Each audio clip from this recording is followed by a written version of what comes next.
Hey there, guys. Jenny Peña here with vlog number 4. So let's see how fast I can make this one because, yeah, there's a lot of information to cover.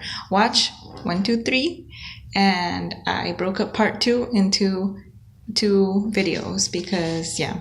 So this section is action guides.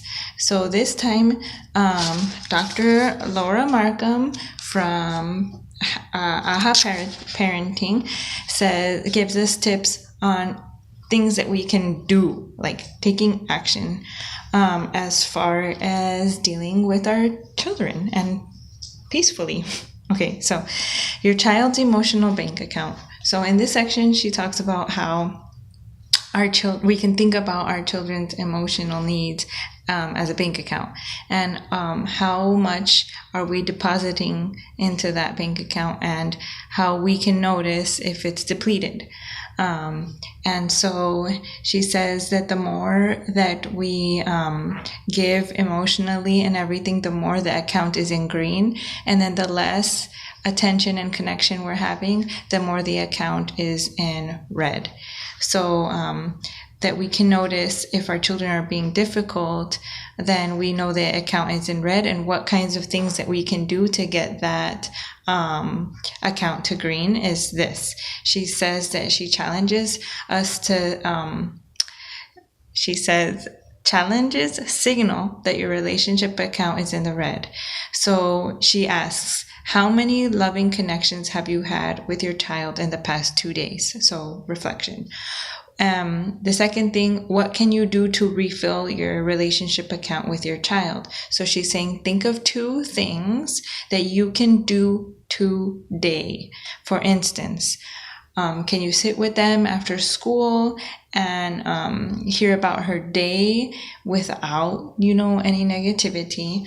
Can you spend 10 minutes before bedtime and just reconnect before you turn the lights out or leave the room for bedtime? 3, consider what contributed to you being overdrawn. What can you do in the future to make sure you keep your account with your child in the green? So she says, write 5 things down that you can do in the future to avoid the meltdown or the challenge that happened because you didn't have time or didn't make time to connect. So more ways to have fun, less nagging. When can you turn off your phone and completely connect? How can you spend more time snuggling before bedtime, or, going out and doing something and giving them all the attention, going out for lunch or breakfast or whatever. So that's that, your emotions bank account. Okay. So what's special about special time? So in this section, she talks about special time, that we can call it something that's special to them, like their name. There's nothing more special than that. So like Jasmine time. And in those 15, you make 15 minutes, you time it. And you say, this is going to be your special time. So she says that people who have done this is showing that that it gives the child the essential experience they need to be fully with their parents attentive and loving attention. And it reconnects us. It gives children a regular, safe opportunity maybe to unpack emotions. It gives us more empathy towards our children. It builds a stronger foundation of trust and partnership. And it convinces our children that we are relating with them on like a primal level, that they really matter to us. And it's not a lot of time if you think about it. 15 minutes, what is that? So this is what the tips that she gives on how do we do it? How do we implement this special time into our routine?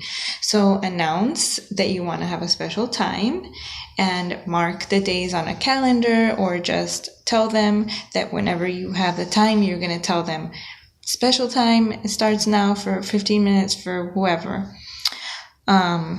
And make it a separate time, Lauren's time or Jasmine's time or whatever your child's name is. So choose a time when your children are being looked after by someone else. So if you have, so like for me, I would have to put, give Noah something to do while I'm with Jasmine, or give Jasmine something to do while I'm with Noah, and let them know that this is what is happening. They're getting their time, and your other child will get their time too. So set a timer, she says, and turn everything off for those 15 minutes. No screen time, no your phone or anything.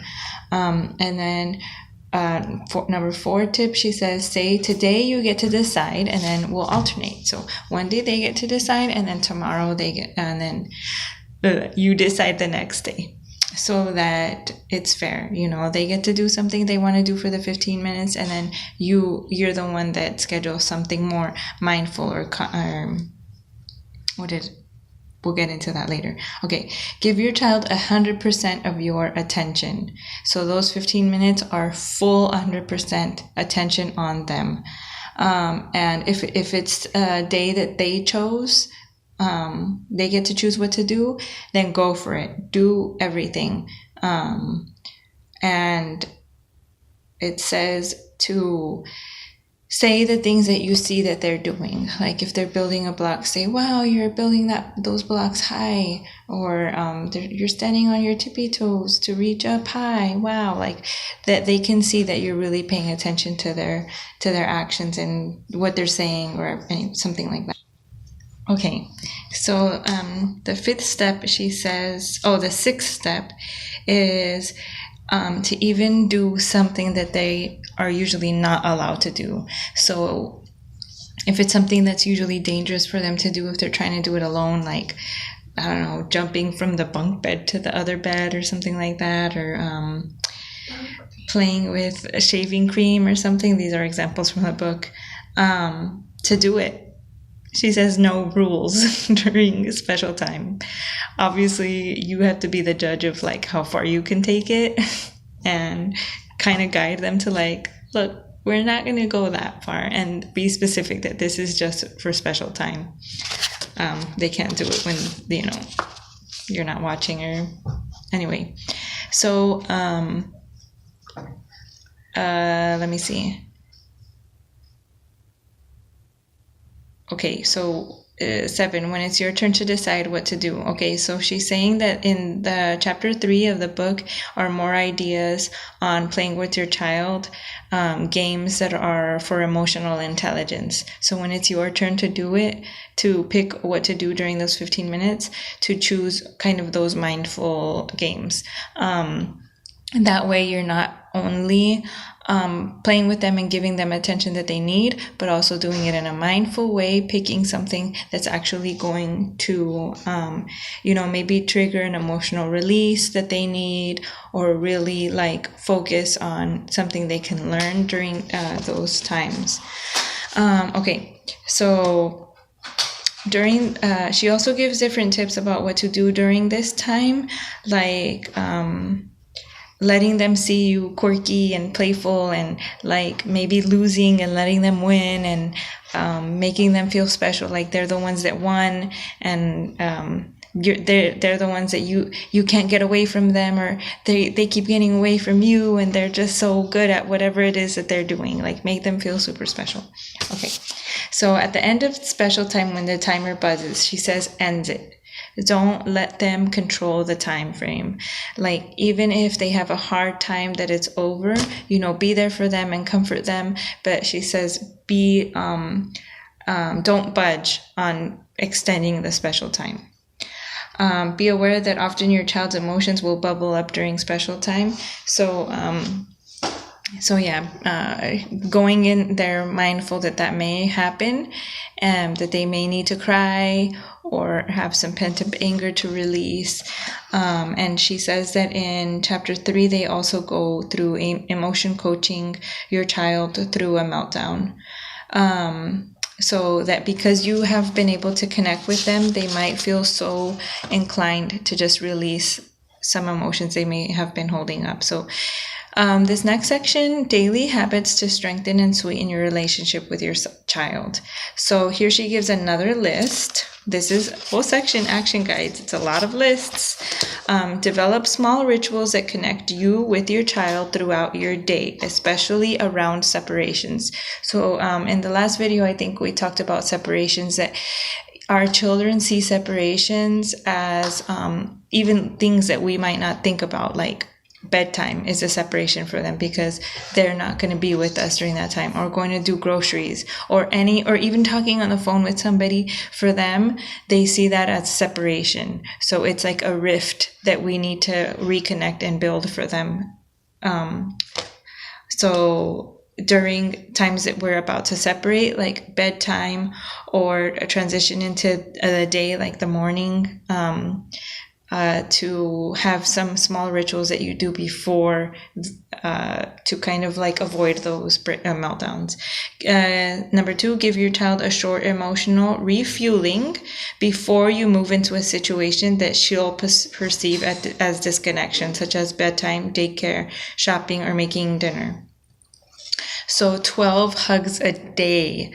So she's saying that a Virginia Satter therapist, I probably slaughtered that name, she says that we need 4 hugs a day for survival, 8 a day for maintenance, 12 hugs a day for growth. So any time that we can give them a hug, do it. I mean, just that made me like reflect, and I'm like, I don't think I hug them that much. I need to do that. Turn off technology when you interact with your child. That's a given. Evenings are family time, so no work before bed. You know, if you need to make time when they go to bed to do the stuff that you need to do, then do it. Make the time. Special time, again, we talked about special time. Make sure that you do that every day, 10 to 20 minutes with each child individually. When you physically reconnect, consciously refocus attention on your child. So there's a physical reconnection, and then there's like this refocusing, our conscious refocus on our children as well. So attune to your child's mood. So attune to them, get in sync with them. Match your child's mood. Connect on their level. So make eye contact. Start with the hug, a hello. She suggests another book called Hold On to Your Kids. So collecting your child is a phrase, getting their face in a friendly way.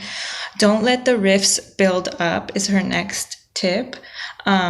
So if there's already a rift, don't like retreat even more. Come back and reconnect. 5-to-1 ratio. So she says scientists have found a way to predict couples will end up divorcing who don't ensure they have 5 positive interactions for 1 negative one. So the 5-to-1 ratio. For every negative interaction that you've had with your children, 5 good ones need to come. Okay, so this next section, use connection to get your child out the door in the morning. So there's a theme here, guys. Connect. So get everyone to bed as early as possible. Get yourself to bed earlier. Build in extra time. Prepare the night before. Make sure to get 5 minutes of relaxed snuggle time with your child as they wake up even. Use connection routines to make transitions easier. Keep the routine as simple as possible. No rules. Like if you have so many rules, like she's saying, why can't they sleep in the shirt and clothes they're going to wear the next day? Or just, I don't know, I wouldn't do that. But if that's what it takes for you to have those extra 10 minutes of them complaining about getting dressed in the morning, then just avoid it. Just get them dressed with what they're going to wear the previous day. I don't know. That's a good tip from her. That's what she says. If you don't want to brush their hair in the morning, let them go to sleep in a braid. I mean, look at my hair. I mean, this is a mom video, okay? Realize that children need your help to move through the routine. So It's not about how fast they can do it or whatever. It's about helping them be able to do it. So don't like freak them out about doing it by getting all angry, upset. That's the next step. Okay. So offer choices. So instead of pushing them, oh, go do this, go do that, she's saying, give them a choice. Hey, do you want to take a bath now or in 5 minutes? Oh, you want to take in 5 minutes? Okay, I'll let you know when 5 minutes are up, and then go. Play it out. So she gives a tip on role playing with the children, but using dolls. So the doll is the mom and the other doll is the baby, and you guys play together like, oh, this is happening in the morning. Oh, they're waking up in the morning and going through the whole morning routine, and then changing places. Like the kid is going to be the parent, and then you are the child, and make it funny and fun. Anyway. Just a tip. Ruthlessly prioritize, she says. Ruthlessly prioritize. Okay. That sometimes it's hard because we have so many things to do.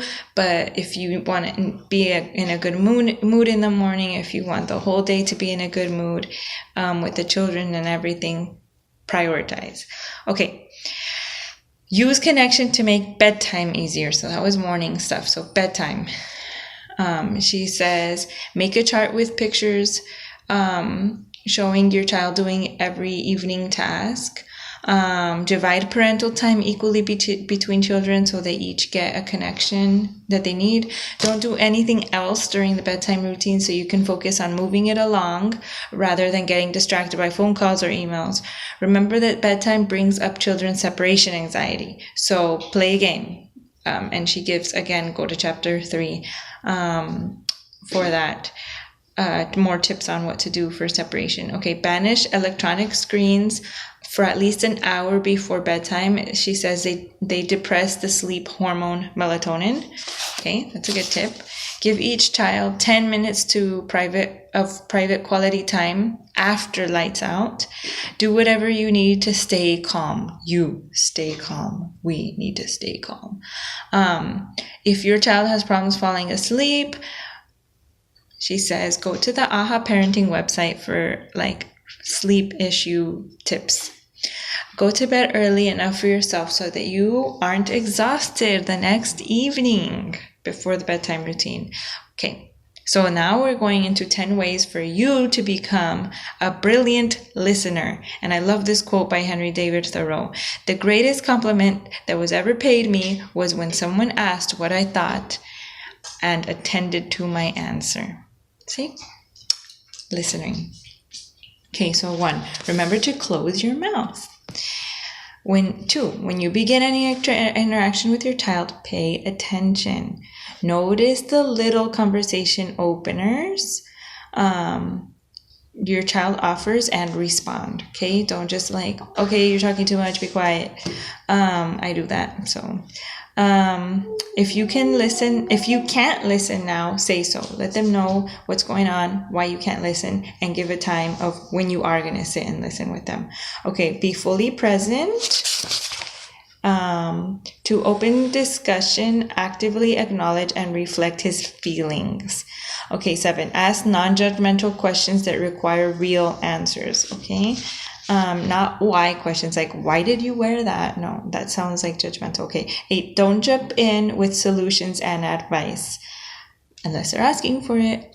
Don't right away be like, oh, but you need to do this and you should have done that. Okay, number 9, keep the conversation safe for everyone. Remind her how much you love her, that you want to listen without being upset, to give them that safe zone.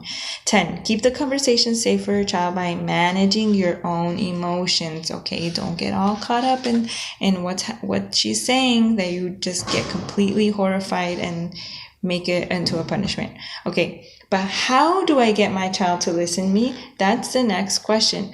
Don't start talking until you have your child's attention. So, can I tell you something? Can we sit down and have a chat? Okay, don't repeat yourself. That's another one. Use fewer words. Set it up from his point of view. I know it's hard to stop playing now, but I need you to blah, blah, blah. Engage cooperation. So, hey, let's do this without drama, okay? Without the tantrum, all right? Deal? Let's shake on it, okay? Soothe, don't inflame. Yeah, that's like a given. Set up routines. We already talked about that. Model attentive listening. So if you want them to be good listeners, you have to model that for them. Okay, I'm going to help you in a second, okay? Please. When your child shuts down, this is the other section. When your child shuts down, so they don't want to talk, maybe it's because of these following reasons, and you have to kind of empathize and have compassion, and then... Okay, 1, she's embarrassed to tell you about what happened. So if they're shutting down, maybe she's embarrassed. 2, she's worried about how you respond. So if you're that kind of a mom that's been like nagging and berating and stuff, maybe that's why she doesn't want to talk to you. Okay, 3, the emotions feel so bad that she doesn't want to feel them. So talking about it is going to bring those feelings up again, and she doesn't want to. Okay, so what do? Don't make her talk. Don't pry. Get her giggling. So, do something fun. Sometimes maybe she doesn't need to talk. Maybe she just needs an emotional release, and the giggles and laughing is going to help it get out. Okay, use special time. So we talked about that special time. Earn her trust. So can she share things with you without you going off your rocker? Okay, find your compassion. Again, this is stuff that we need to do, like resist getting those feelings boiling just because she's like saying something that maybe, you didn't like. Okay, when you and your child are stuck in negativity, this is her word. Connect. That's the biggest thing she says. When things are just negative, connect. Just keep that in your mind. Make that your mantra, connect. So in the end, it's not about us being perfect. We're always going to fall and things are going to happen. Connect and work in love. And that's going to be the biggest thing. So I hope that helped you. I tried to keep it really short, but it was a long section, guys. It was a really long section. So now we're going to go into part 3 in the next video. Thanks for watching. Read the notes too that I have in the blog, okay, guys? And follow along with the video, and hopefully you get the book as well. Bye.